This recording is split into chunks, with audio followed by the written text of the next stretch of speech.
Zadie, a fascinating organization. How would you summarize it? What's that elevator pitch? Oh, here we go. Zadie is an online, vertically integrated, sustainable apparel. No, I'm kidding. What we do is we make beautiful fashion that is sustainably produced. So we detail down to the raw materials every step of our supply chain for men, for women. In fact, Zadie Man just launched yesterday with a pretty good review in GQ. But the idea behind our business is to really help people understand the core principles of how things are made well. Now, you've, I know, called yourself the kind of Whole Foods of fashion. And my guess is that you're appealing to that millennial crowd who feel very strongly about that element of where they spend their money. But that might exclude other members of the public. Are you happy with that?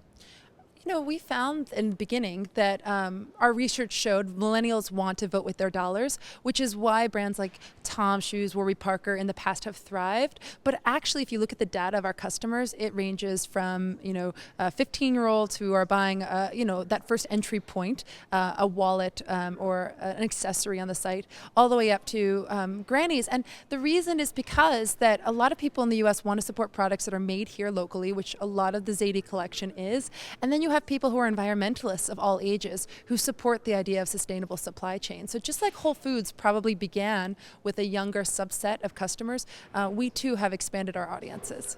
Now, what advice would you give to an older organization who has been very successful but would love to try to embrace some of this? Because let's be honest, millennials are very smart. They are not going to look at an oil company putting out an environmental message and go, oh, wow, they're environmentally friendly now. How do you get over this challenge?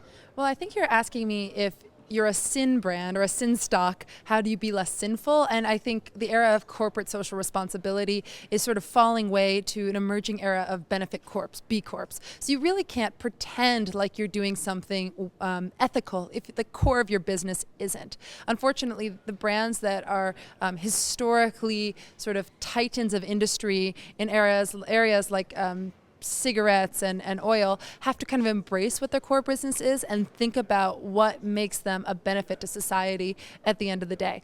I believe that, and I spoke about this in the presentation, all businesses need to understand their cultural imperative, using Andrew Yeoman's line from Stanford, and really have to understand their core purpose. The Simon Sinek start with the why.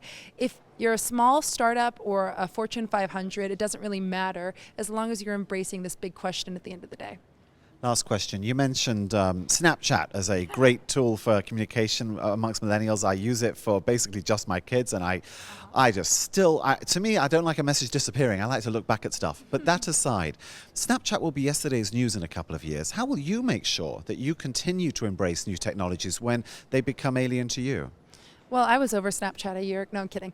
I think it's important to always be testing what's coming out next, and to read about this in TechCrunch, in Mashable, the Next Web. I subscribe to probably 50 newsletters and read them mostly on my mobile phone in the morning as I'm getting ready or at the gym.